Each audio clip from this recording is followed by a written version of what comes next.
remember when I lost my mind. There was something so pleasant about that place. Even your emotions have an echo in so much space.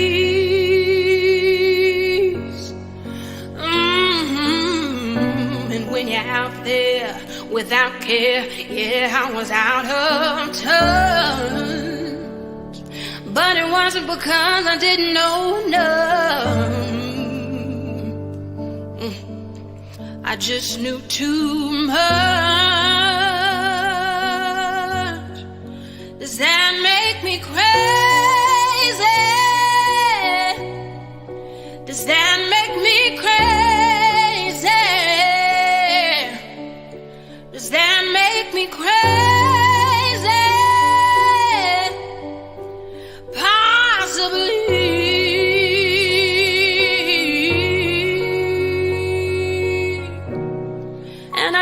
That you were having the time of your life, but think twice. That's my only advice.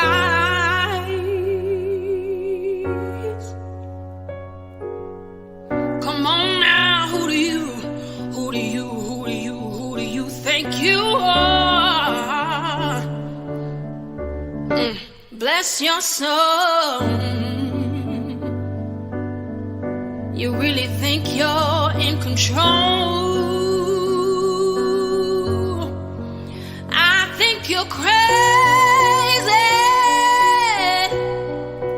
I think you're crazy. I think you're crazy. You're just like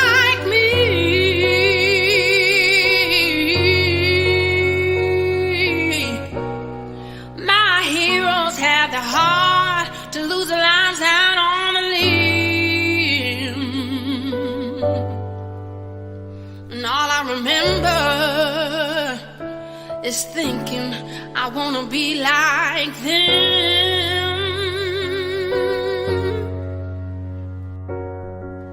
Ever since I was little, it looked like fun. And it's no coincidence I've come. I can die when I'm done.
All right, peace and blessings. Welcome to another episode of Do Not's Radio, place when I was born. It's your host, now it's one line. I get to do something magnificent today. I get to do something magnificent with two of the most magnificent people I've ever met in life. Okay, I get to celebrate them on a milestone that we hold sacred and dear here on Do Not Radio, which is Black Love. Okay. These are the Black Love Whisperers who have showed us through trial, tribulation, resilience that God is able and Black love conquers a multitude of things. So it becomes my honor and privilege at this time to introduce some, present the others. Like I said, two of the most amazing people I ever met in my life. Okay. The Edgecombes, Mr. Malcolm and Miss Janet. Peace and blessings. Welcome. How y'all feeling? Okay. All right. So is Glad to that have you. intro song directed at us? Uh, I played that song. I'm glad you asked. I played that song because this artist by the name of Kennedy Ryan, she sung that song. That was the first song after her being in a verbally, physically, and emotionally abusive relationship.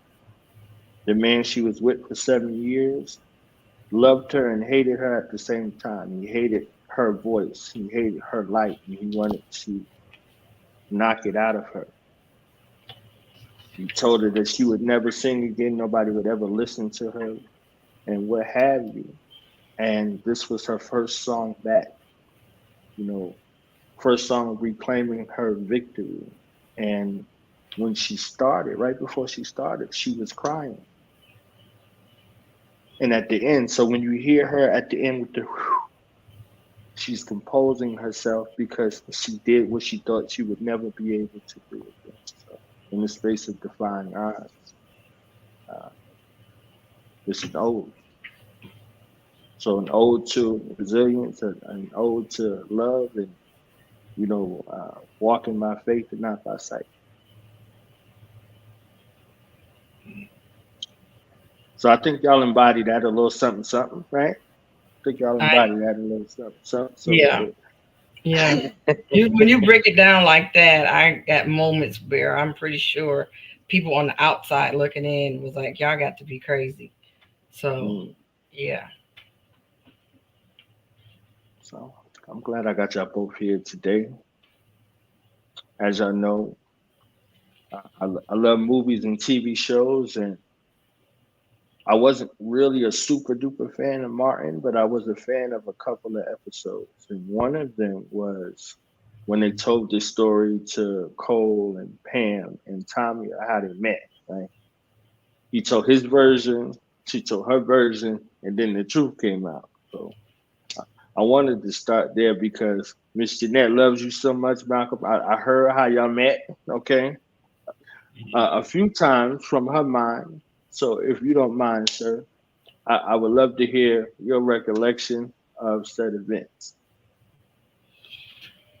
Um, well, we both told the story so many times that is kind of the same story now.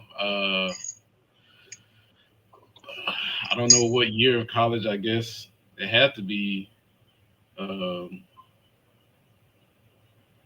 96 because we got married in 97. Uh, we were both part of two separate ministries that met in one location every day to pray in the center of campus. And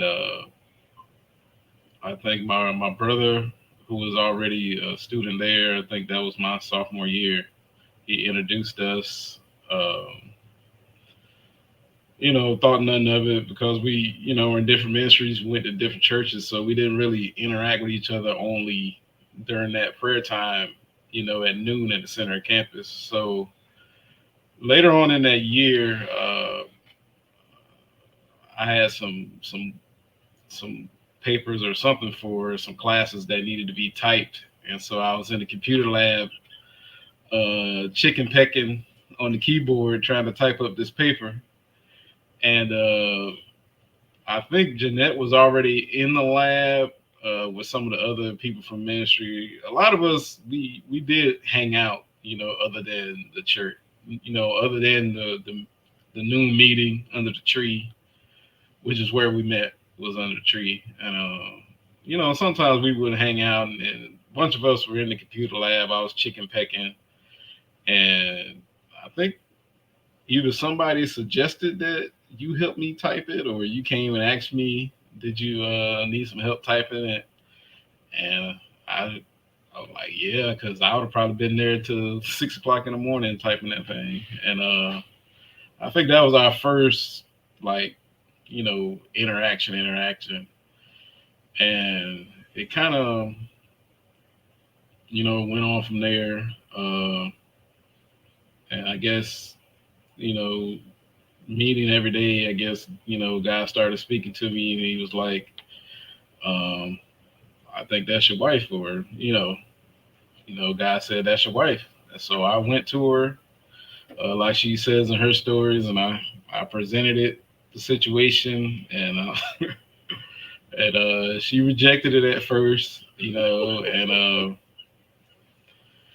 so I just know what I heard, and I felt like that was God speaking to me, and and so it was confirmed by a couple people, and then it was also denied by a couple people, That's where the crazy part comes in. And I think in that, I think that probably confirmed it more with me, the fact that everybody wasn't on board with it, you know. Uh, my brother, who at the time I looked up to, he was kind of on the fence. He wasn't 100%, because I think he saw a lot of what I started seeing, as our courtship progressed. I think Jeanette mentioned, in her telling the tale, there was a point where I did ask for the ring back, you know, because I did see a lot of our father in Jeanette, and then some things about my mother in her I saw too, and so I started doubting. But then, as I prayed about it more, you know, God was like, I I prepared you for this, He's put in me everything I needed to be the other half of Jeanette, you know. And so, we got back on track, and the rest is history, you know. So,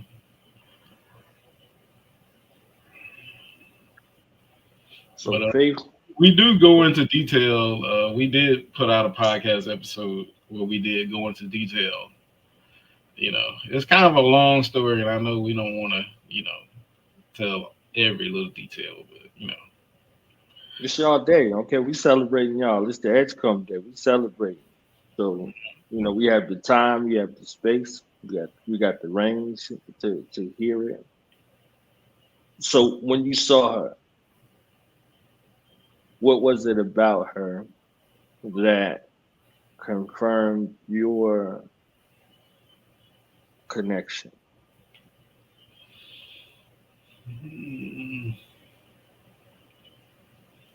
I don't know. It wasn't necessarily a physical connection. I mean, it was more spiritual at that point in my life. I was new to, I wasn't new to ministry, but, I had gotten serious about ministry.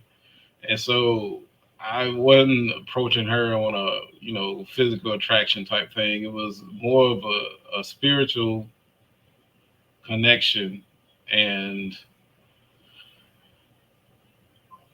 like I said, I felt like, God was speaking to me. It's like, this is your destiny. You guys have things to do together. It was more on that tip. It wasn't because, unlike, I know Jeanette has said a lot, our relationship wasn't based on physical. That's one of the reasons why we've been able to endure this long is our foundation. That wasn't our foundation.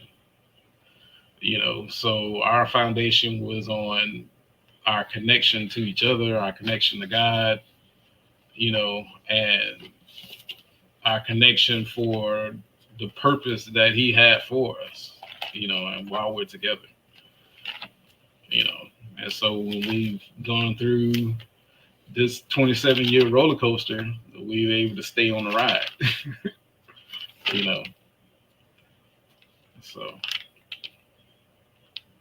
but by no means, it was a bonus that she was beautiful. Of course, I'm not going to deny that, But that wasn't, like I said, that wasn't what I was looking at first, But it was a plus. Hey, thank you. Won't he do it, okay? Won't he Yeah. do it? 'Cause, Oh man, I'm so happy that you spoke from that perspective of foundation, Mm, because the question that we're pondering on is destiny. Do we choose our destiny, or does it choose us? mm, So I really want to give the latitude for y'all to expound on that relationally and then vocationally, because I know that there is some connection where y'all were there for each other through every kind of test in regards to what you would dream of in your life in regards to a relationship.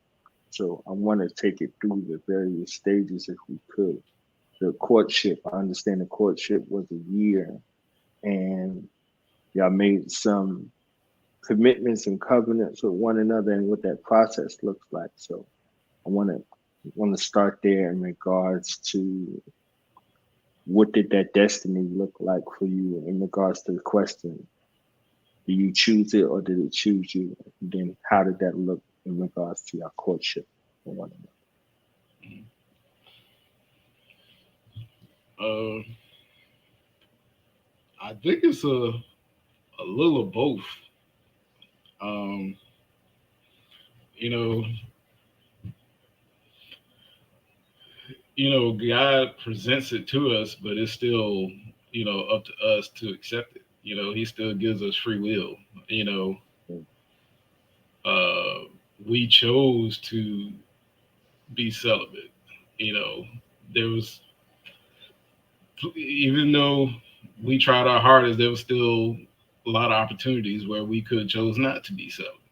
You know, but I guess me personally, I wanted to do it different. I didn't want to. I was 20 something on the college campus. We know what goes down on college campuses. But I wanted to do it different. You know, so and I found somebody that agreed with me. you know, and so we did the group thing, and a lot of our you know a lot of our courtship basically revolved around church and church events and church activities. You know, and so I wouldn't say it made it easy for us, but I would say it helped.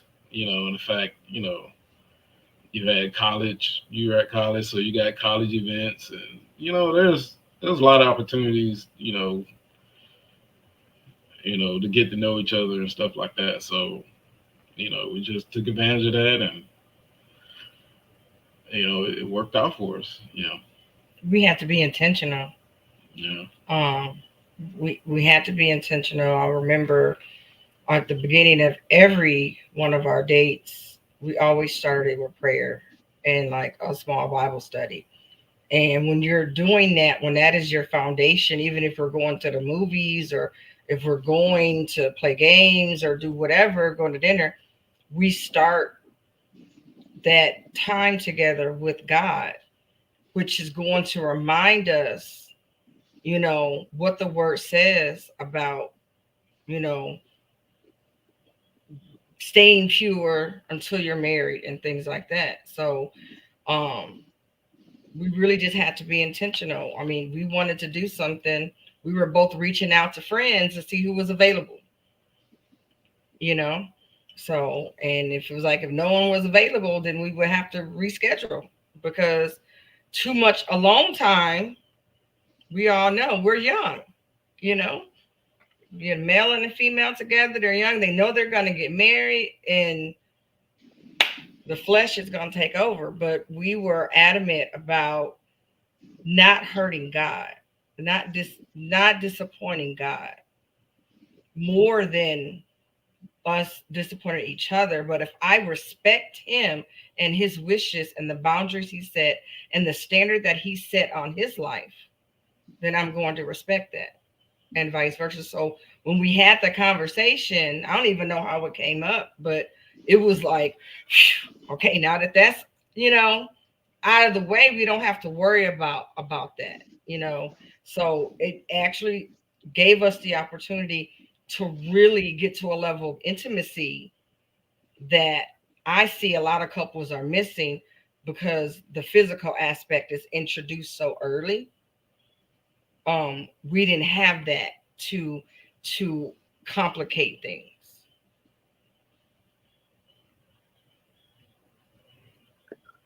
So the discovery of one another was organic. And again, back to what you were saying about foundation, Malcolm, Mm. um, spiritually, and define what would be seeming as the norm, right? This is supposed to be the norm of the behavior versus how we were raised in the reality of normative behavior.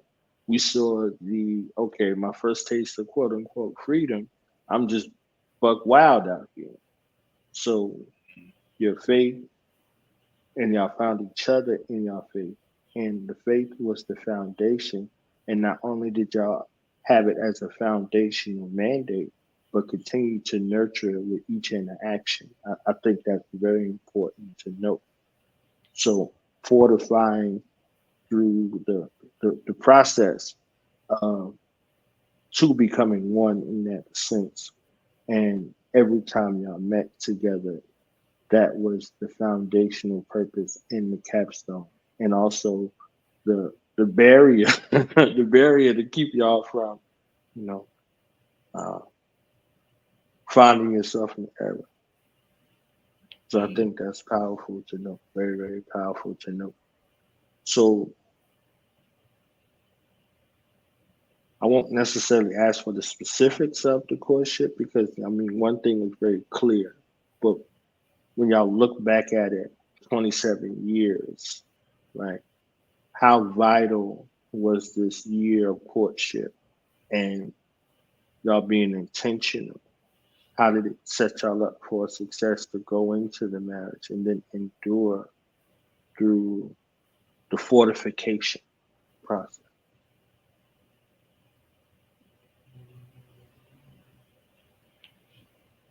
I think we had to make every interaction count. Um, like Jeanette said, we had to be intentional. I mean, yeah, we were young, but we also had responsibilities. I think I had what two or three. I was holding down two jobs. I know work study and an outside job. The School, newspaper. yeah, school work. Jeanette had responsibilities. We had responsibilities in ministry and this, that, and the third. So we didn't have a lot of idle time. So the times that we Mm, did were in each other's presence, we had to make them count. You know, a lot of conversation, a lot of talk, a lot of you know, Hard conversations, yeah, hard getting to know each topics. other. You know, so I think that's what helped too. It wasn't a lot of, I guess, downtime. I Mm-mm. guess I would say. So we had to make every minute had to count because we didn't have a lot. And there was no putting on Yeah. mm, because we knew going in. So someone asked, um, how long did you guys date before you knew you wanted to get married? And I said, it's the opposite for us. God told us first, and then we started the courtship to get to know each other. So, and when he was talking about the events at the tree, God just reminded me that the first time he was introduced to all of us, and one of the days later, I was sitting at the table and I looked at him and I heard the word husband, mm, but I thought I was in my flesh, and I was just like, I went into prayer. I was like, no. And I just put it off because my focus wasn't on getting married. My focus was school and ministry. And I put it off. And so then when he came to me, I resisted some more. I was mm. no, because God hadn't started dealing with me about preparation for marriage. But what I failed to realize that he had already been prepping me for 3 years. Peace, peace, peace. Can y'all hear me? Yep, he had already been prepping me for 3 years. So yeah, but it was um even the sessions that we would have with Pastor Moore, that was Malcolm's pastor, talks we had with my pastor, Pastor Kyle, um, just even conversations we had with our elders, you know, and that willingness to listen to them, give us nuggets, you know, um, helped us to get prepared, you know, it helped us to get prepared. So we didn't go into I do blindly with these filters on or blinders on that it was going to be all roses and sunshine. And we had a big support group. Yes, a big support group.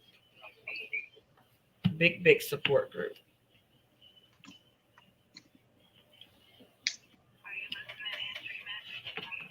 So yeah, it was a huge support group.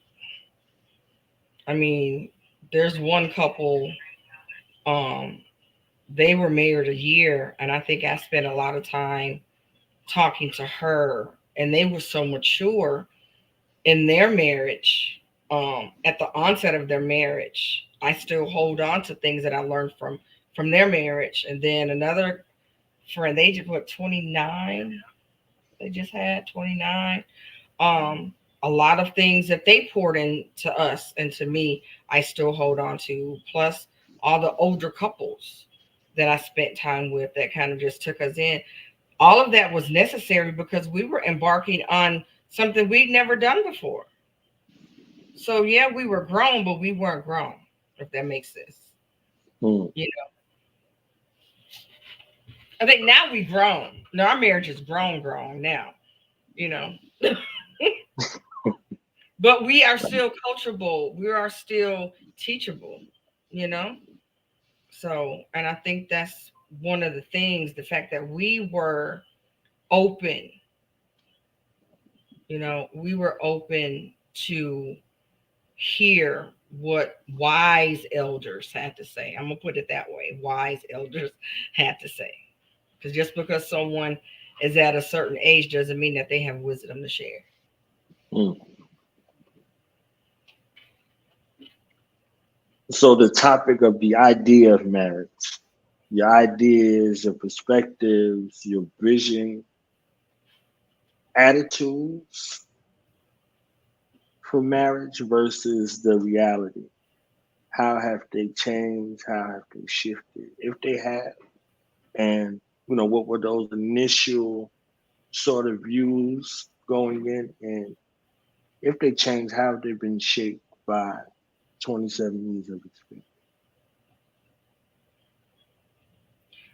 We had some pillars and some essentials that as we were in our courtship, um, we kind of set, you know.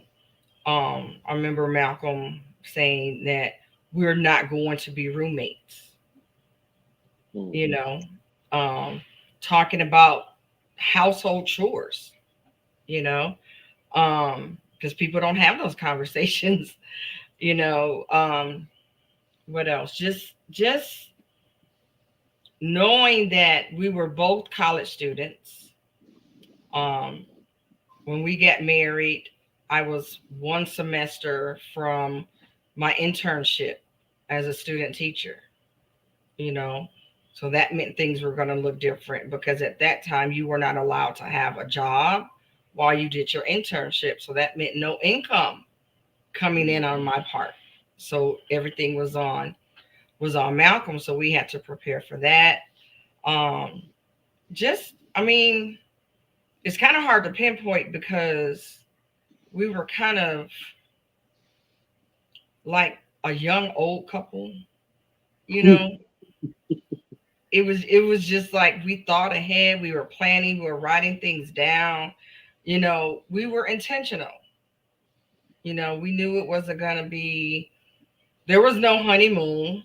I had to work the same day we got married, you know. So it wasn't like, oh, we didn't have this, we didn't have that, things. No, it was, we're doing what we know we're supposed to do, that this marriage is for the kingdom, and we have to be prepared for what that is going to bring. And that's one of those couples. She told me, she said, you are already dealing with spiritual warfare as a single person, but she said now it's going to increase when you say I do, you know, and be prepared, and make sure you're prepared for the fight in the spirit realm, you know, um, to keep him covered, to keep your marriage covered, and children. And I know for me, um, from the time I gave my life to Christ as a freshman in 1994, my pastor's wife, she always had the singles praying for their spouses every day, and not praying for who they were or when they were coming, or giving God a list of what we wanted to look like and things like that. It was just praying for them as a person, praying for their health, praying for their peace of mind, praying that they're being obedient to God, just praying, you know, protection and things like that, and praying for the future of our relationship. So I guess that's why when I heard husband, I was like, okay, no, but I was still praying for my husband on a regular basis every day. And that laid some of the foundation too, you know, because these prayers were going up, and God created me, so he knows what I need. And God created Malcolm, so he knows what he needs. So um we just wanted to follow what the word says. We read books, you know, we attended retreats and workshops. We were trying to just soak up as much information as possible, before and during um, our marriage, you know, as after we were married, going to things. And those things helped, you know, having that support system, people in your life that are not in your business, but they just want you to be your best as a couple.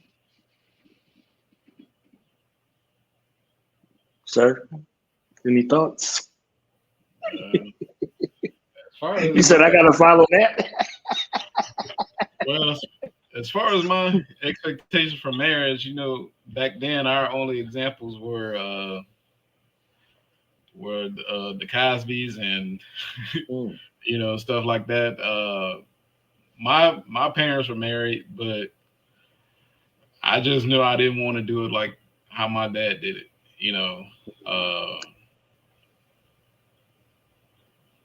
you know, there's a lot of, you know, things in my childhood. I was like, you know, I never wanted to yell at my wife. You know, I would never raise a hand to my wife. You know, all that kind of stuff. And you know, I guess my main thing was just not doing it how he did it. You know, and you know, putting my wife, you know, putting her needs up front. You know, putting her first. You know. Um, I mean, I know a lot of what we saying is, you know, slanted, you know, on the religious, but we want to, without God, we wouldn't have made it 27 years, you know. So I don't know any other formula or any way to spin it, you know. But you know, it's all God, you know. So I think that's important too. I think that's very important. We live in a society that appears to be godless. It appears to be, for all intents and purposes.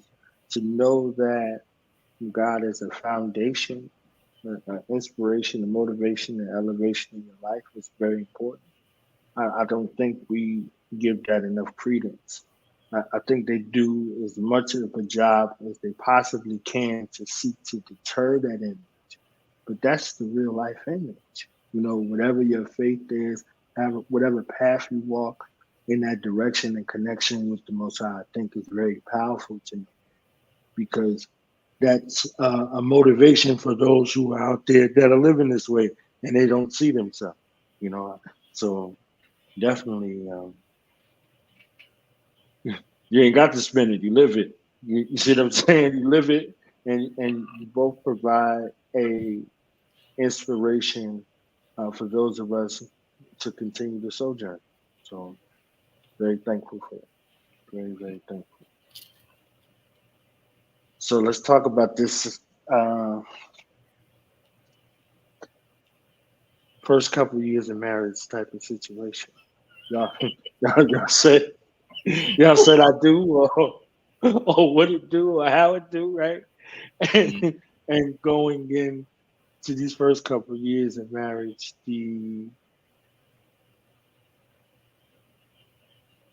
was it a tug of war or was it a smooth transition? And if it was either way, what were some of the things that y'all found in this space of cohabitating and getting together on one accord that you could kind of give to folks that are in that space right now, beyond the honeymoon to the real deal?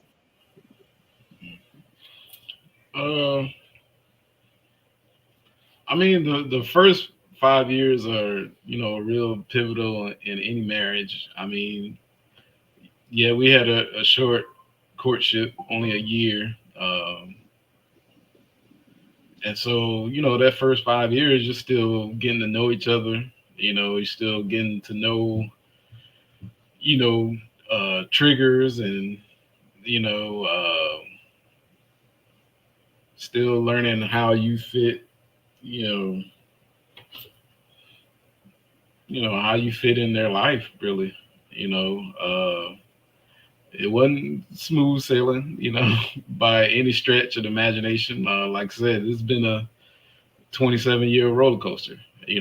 Uh, uh, I'm pretty sure you heard Jeanette say that, she went undiagnosed bipolar, you know, and so, there was a lot of aspects of that I had to, deal with and get accustomed to and work around and live around, you know.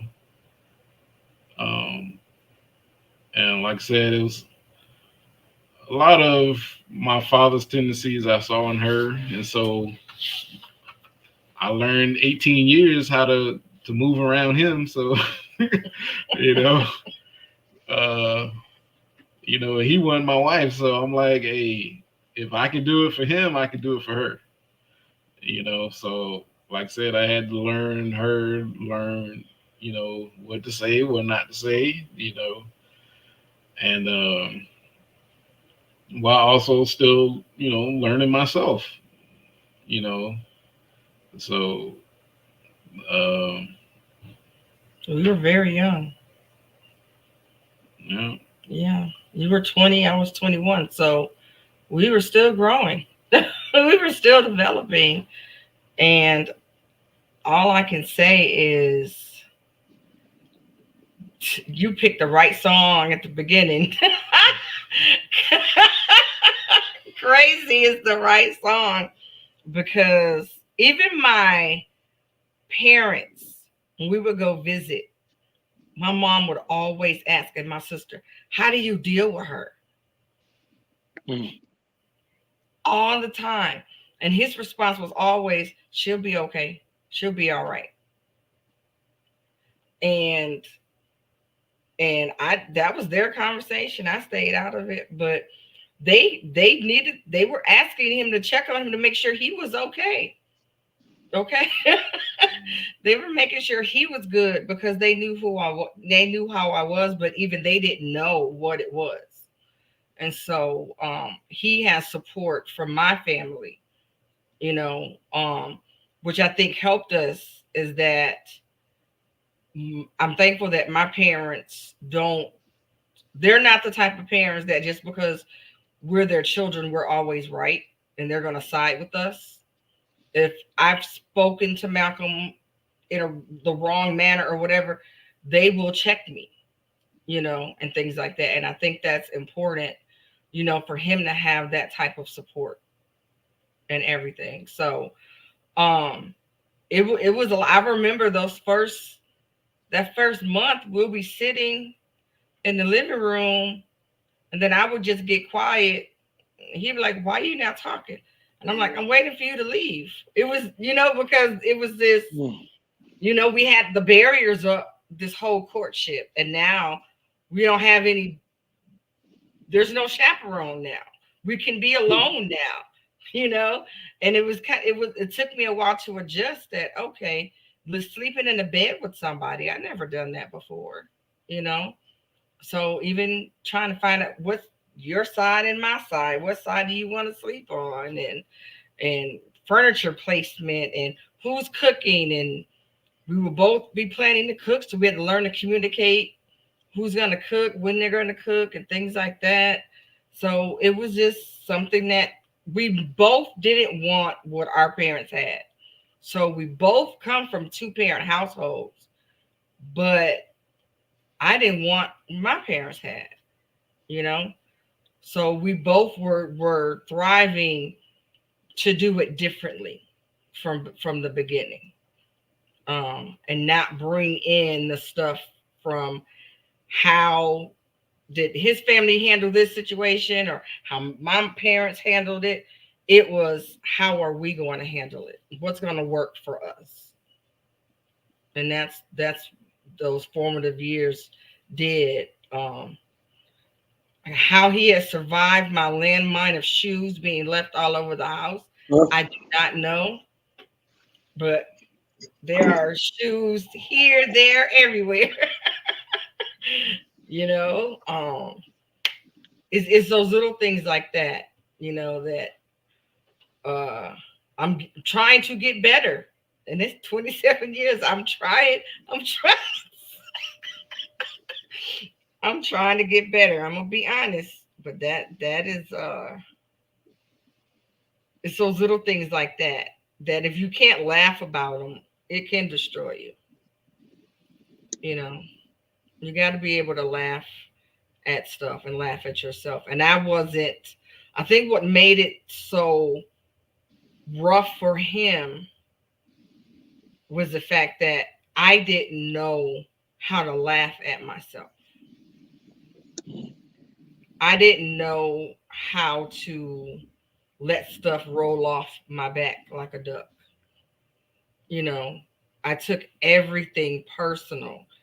Every error was like this detrimental mistake that I had done, and I don't deserve love. And how can you still love me? And he's like, it's not that serious. I'm just giving you, you know, I didn't know how to handle conflict because that wasn't something taught in our family. And so conflicts are going to come up. We're going to have differences of opinions.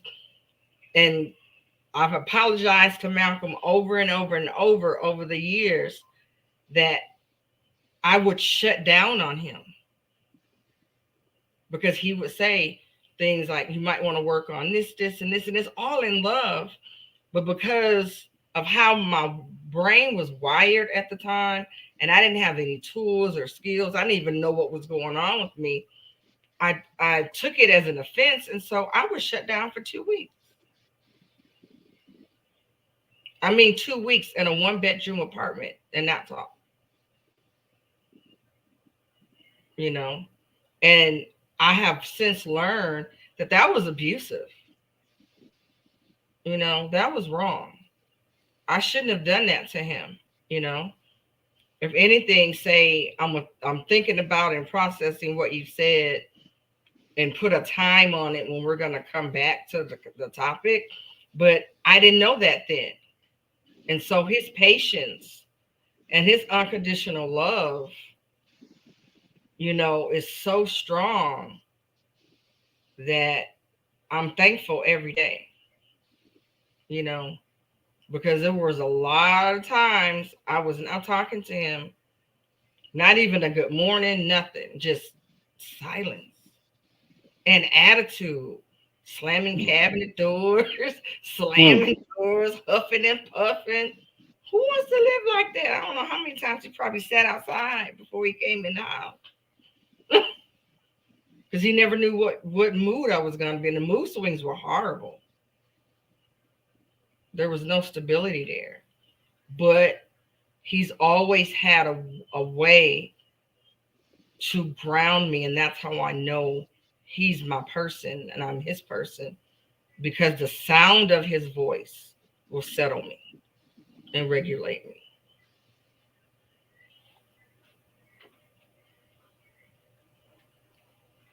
Sir?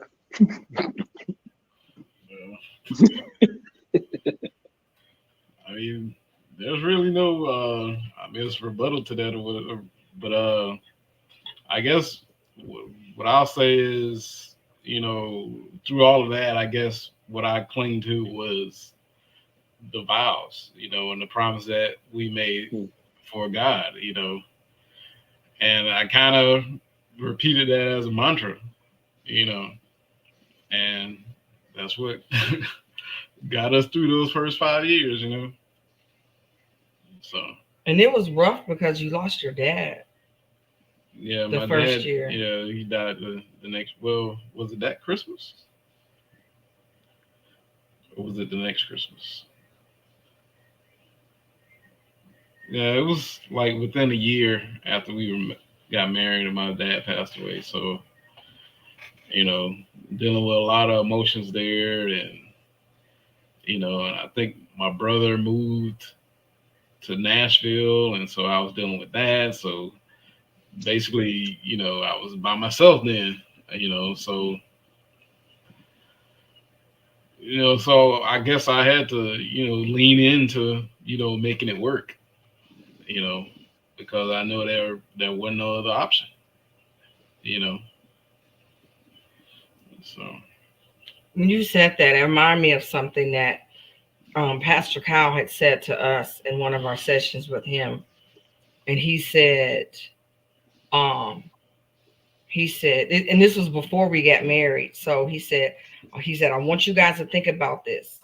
He said, as you're going to be going through the different phases of marriage, and when those tough times hit, you want to make sure that you know in your spirit that this is what God has called you to do and that this is your person, because there are going to be days you want to pack your bags and leave.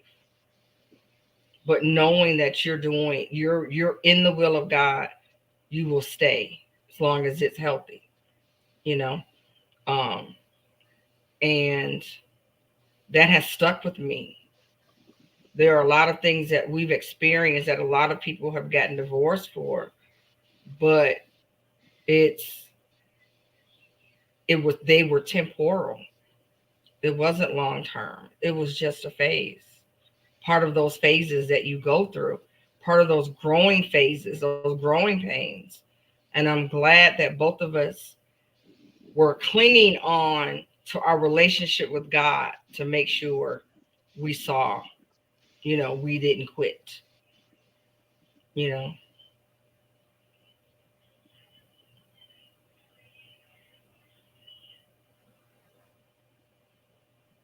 So the formative foundational years y'all made it through, and then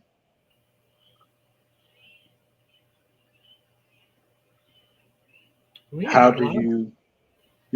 you find your way back to each other? How do y'all continue to make one another a priority in the process after this part of we got past this phase? How do you find your way back to each other? How do you continually, intentionally make each other a priority with everything else that y'all have going? That's it. You have to be intentional. You have to make the time and set the time aside. Um, and just losing dad was hard, you know. And then we were hit with news of not being able to have children, So you got this newlywed couple, barely married 2 years. We've lost a father, and now the possibility of children could be off the table. You know, and what has held us together is the fact that we were going through it together. You know, and that he's not my enemy. I'm not his enemy. We're on the same team. You know, and I always have this picture in our mind when stuff comes at us is that we have our feet planted and we're locked together, holding like at each other's like elbow, you know, and that no matter what's coming, we're so locked together that we don't take our hands off of each other, and we focus on our foundation, and that we stand and we wait for it to pass. You know, and that's something Malcolm taught me, that how to deal with challenges and crisis. And the anxiety was so bad, everything was the end of the world, and he had to help me understand that it wasn't, that it's this, like the word says, this too shall pass. You know, this is just temporary, and this is what we're going through at the moment, and we're not the only people going through it. It's just our time to go through it and hold on until it passes. Hold on to God's word, trust God through the process, that he said this is so he's gonna take care of it. So what do we need to be doing while we're waiting?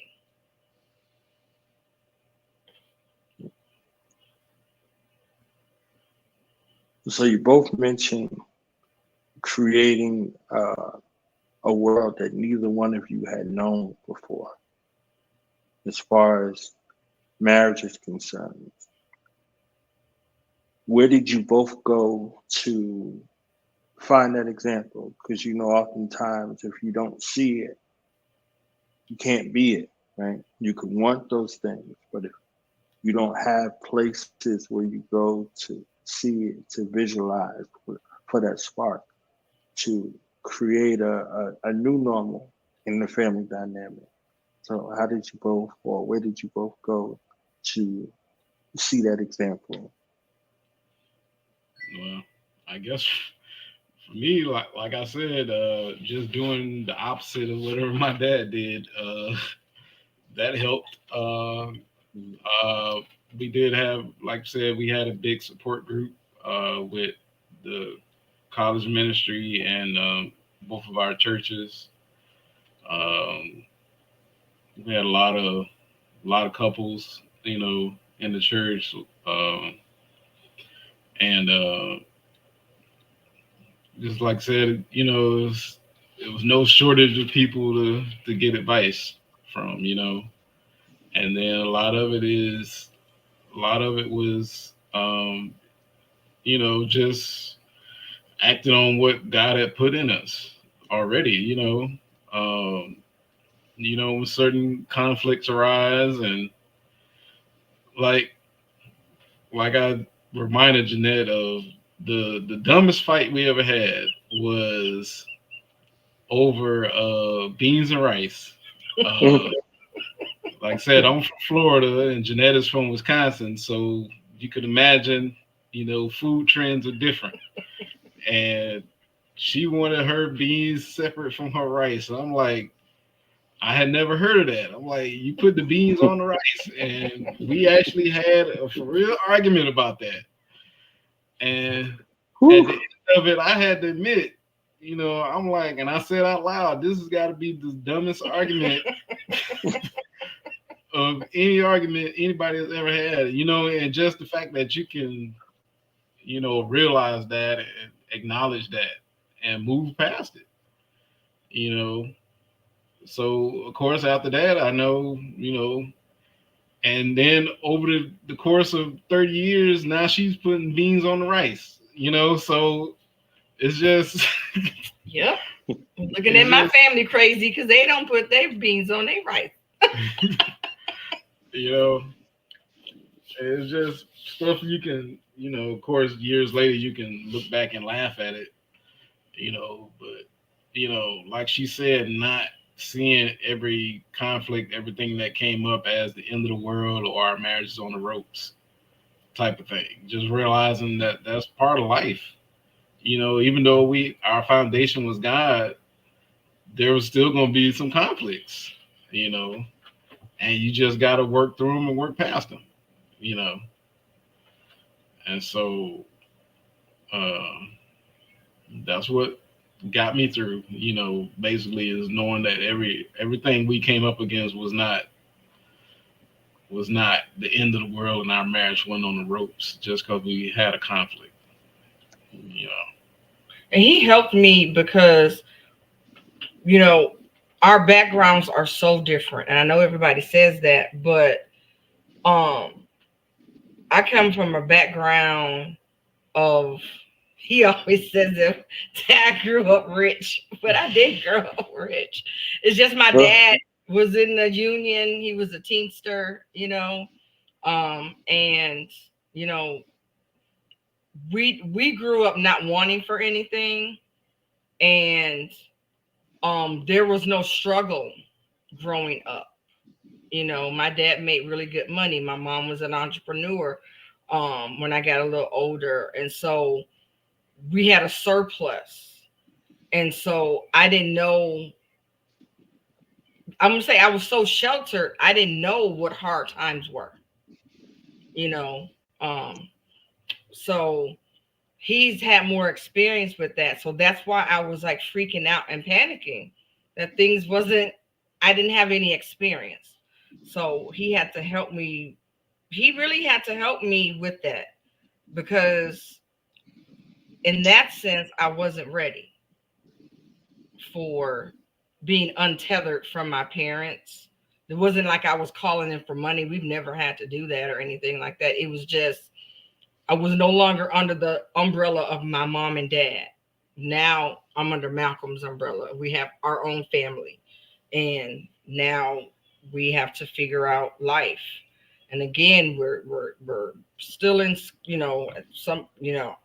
I'm in a career, he's still in school, we got these things happening, and it was just like, when do we get a break? But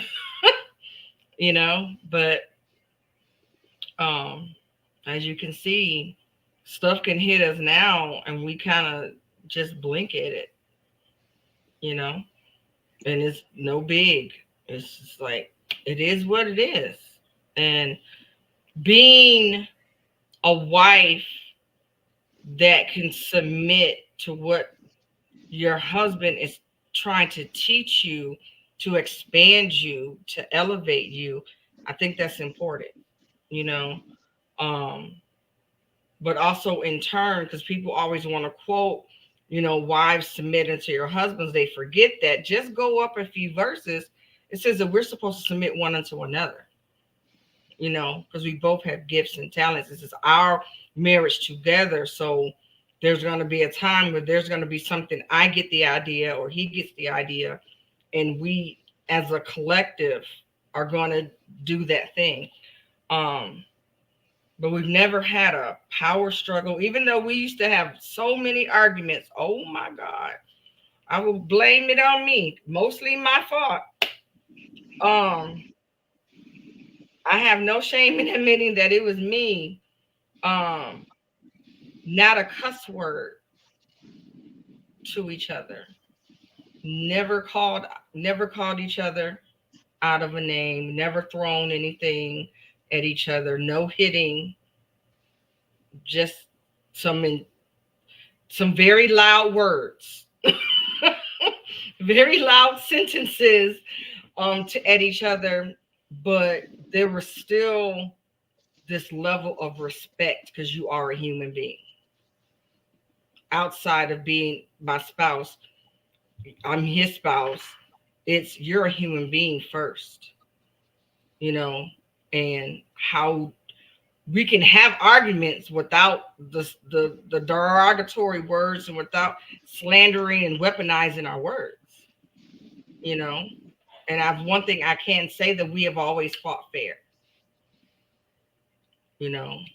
We've always fought fair, in that sense. I wasn't fighting fair with the silent treatment, but he's always fought fair.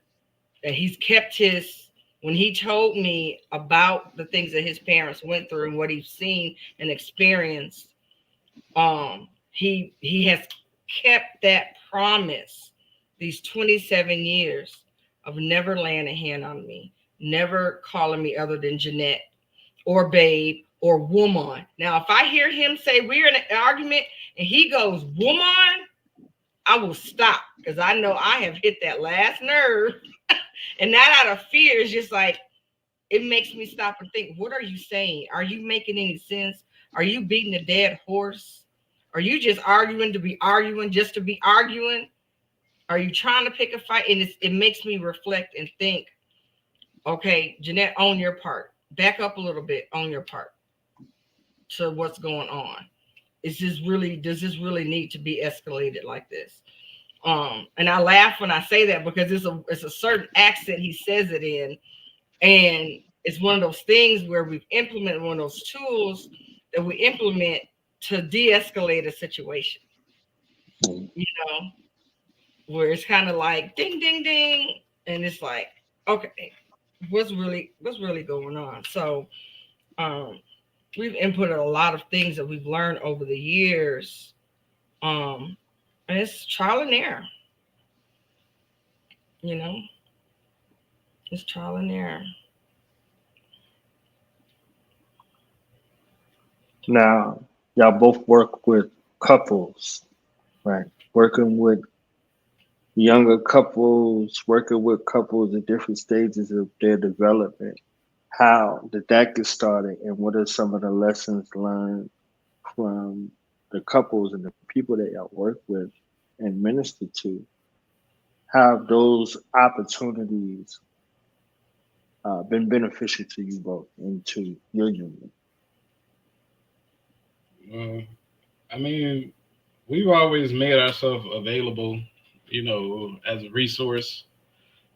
Like people were there for us, you know, we want to be there for, you know, people that need our help. And so over the years, you know, it's been mainly, you know, as an example. You know, a couple times I have been asked, you know, for advice and stuff like that. You know, it's just really imparting the wisdom that was imparted to me, and you know, telling you know how we made it through certain situations. You know, just basically being available. You know, and so I guess as far as lessons learned, you gotta sometimes you gotta make sure people understand that the advice you're giving them is still their choice to follow it. You know, we're not telling you what to do, because your wife ain't Jeanette. You know, what works for Jeanette might not work for your wife. What works for me might not work for you. You know, so you gotta take. I mean, a lot of the advice that I was given over the years, I take with a grain of salt. You know, you just gotta take out the parts that work for you. You know, and so I guess that's one of the lessons I've learned over the years. You know, I've learned to ask them specific questions, and to find out if they're being 100% honest and they're not embellishing things. Because, you know, when you're going through something in your marriage, you will get in your feelings, you're getting your emotions. And one thing I've watched Malcolm do with couples is give them a different perspective, a different point of view of the situation. And we're trying to help them to see things through their spouse's eyes, and to not vilify their spouse, but understand what the big picture is. And break it down, pull those layers back to see, okay, this is really what is at the root of what's going on. It's really not about you not taking out the trash, it's something else. That's just, so we want to look at the symptoms, but we need to know, where did it start? And we've had to do that for ourselves. That's how we're still here. A lot of couples get stuck in what is called a cycle of anger. And that cycle starts because these little bitty, everybody has these little nuisances that they do that gets on somebody else's nerves or whatever, that's irritating. But it's when you notice them, if you don't talk about it, then that becomes an issue later that you never really say to your person. And then when something else happens, you're already upset about this. So you're adding that. And it's really not the second thing. It's really the first thing, And then what if you don't mention the second thing? Then you start tackling them. And when that happens, you start pulling away, And so if you can, what we try to do is get the couples to see, okay, when she said this is what she meant. This was the motive when he said this. Sometimes it's just lines get crossed, not understanding how males communicate, women communicate, what men think, what women think, and how men feel about things, how women feel about things. Not that they're wrong, it's different. And you got to be able to understand. And always remind them of that love that brought them together. Letting them know that love is patient. And boy, does he get the patience of Job. Love is kind, it's patient, it's kind, it suffers all things, it endures. So understanding that love is not a feeling, it's an action. And being able to get them to put their feelings over here for a moment, and let's look at what's really going on, and we find out that, she may have said something disrespectful in a group of people that she didn't think was disrespectful, but he took it was disrespectful to him, but he never said anything to her, and so then he's starting to pull away, but she doesn't know why, and so it gets buried under stuff, and we have to, and that's what I would do. That's how we know how to help couples through this, because I was the one that something would happen, and I'm such a teacher, so bear with me, knowledge. I'm the one that something would happen, and then I wouldn't say anything to him about it, so I'll just stuff it. I'll do this. That's that silent treatment. I'll just stuff it, and then something else will happen, and I stuff some more stuff, and then by the time this thing is filled up, and the next thing happens, God bless Malcolm and his patience. I'm spewing all this stuff. You never you always da. And he is like, what just happened? And it's not his fault. It's me not sharing with him that first thing that went in there. So now when something occurs, this is gonna happen. We're two different people. I say something right then and there. Or I'll say, if it's not the right time, because timing is everything, and teaching them that too, that it's about timing, not out of fear, but out of respect. You want to make sure what you're saying is received. And you want to make sure you're not still, your emotions aren't so high, you're saying it to where they can't receive it. And so you may do the sandwich method. give a compliment and then say, when this situation happened, it made me feel blah, blah, blah, blah, blah. That's the difference from saying, when you did it, you did it, and did it. No, we're not doing the finger point in the neck roll. I don't know. And I had to learn this because I was a always and a never person. Always, he ain't always doing something. So I had to change my language and just say, Malcolm, remember when we went such and such? When this situation happened, that situation made me feel like this. He's more receptive because I didn't say you. I'm just letting you know how a situation made me feel, and whether I want a response or not, I'm still letting him know I'm getting it out in the open so then we don't start a cycle. And it may not be nothing major, but just letting him know.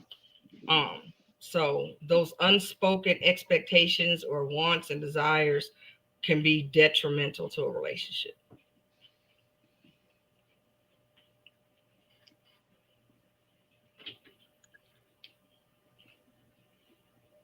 So I want to keep going, but I know that the people on fan base is waiting for us over there. Okay, they're like, I done hogged y'all up. You understand what I'm saying? And they've been patient. They've been commenting over here, but I'm sure that they have some questions for you in addition to the other questions that I have. So we're gonna transition from here to fan base. Shout out to fan base and the fan base fam. You understand what I'm saying? Folks over here commenting and stuff. Like, look, they ready for y'all. They ready to celebrate y'all. Okay, so I have a final word for this audience in regards to Black love, being resilient. That kind of patience, the things that were necessary and vital for us to have success, to build strong families and a strong future together.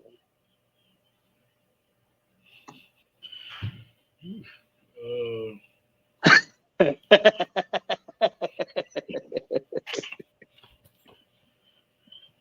don't know. I guess, like I said before, any advice that you receive, you need to dissect it and find the parts that work for you in your situation. Like we get asked this question all the time: how did you guys make it, and what do you do, and what's the key, and what's the secret? And there is no key, there's no secret.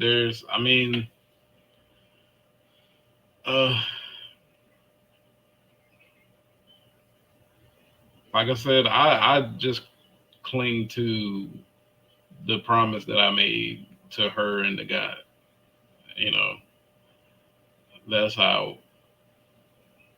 how I've made it. I don't know what what secret formula she uses, but my secret formula is I cling to the vows and the promise that I made. So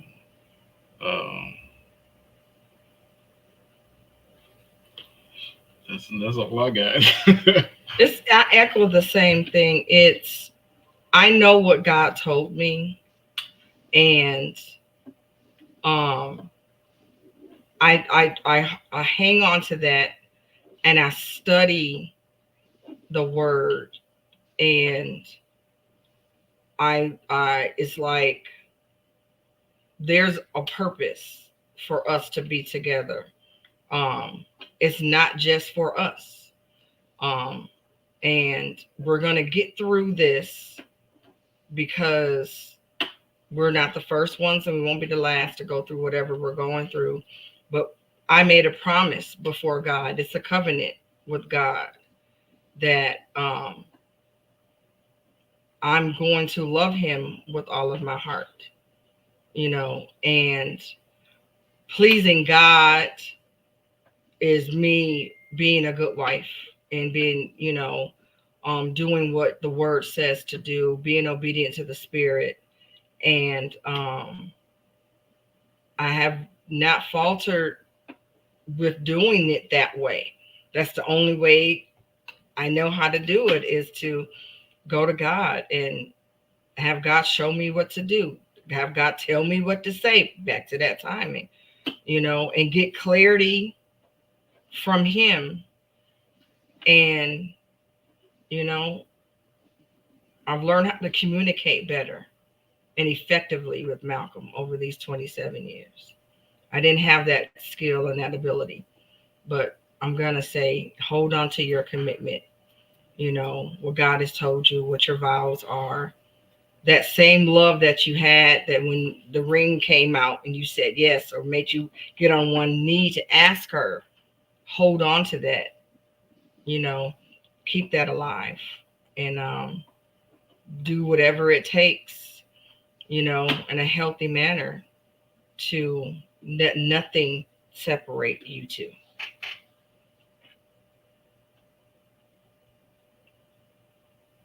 Before y'all go, I need one of them business commercial spots. So for the audience, because I want them to see this very quickly. So tell us about JE Business Solutions. Well, JE Business Solutions is a virtual assistant company that serves families. We serve businesses, we serve individuals, and we serve couples. And what we do is we help those individuals to get clarity. And then once we have that clarity, we create a strategic plan, and then we implement. We help you to implement that plan. And so it's not a cookie cutter format. Everything is specifically designed, created based off of the person that we work with, or the people that we work with, the company that we work with, the couples we work with, the families we work with. So no two plans are going to be the same. It's specifically, uniquely created for what you need. And so we have the solutions.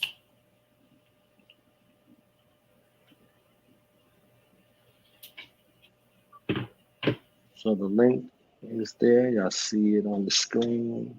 It's in the chat. It will be in the description at the end of this video. So like I said, the fan base folks, they're like, all right, be quiet now. It ain't your turn no more. So we're going to leave and go over the fan base. And Okay. thank you both for your time here, and see you in a second. Okay.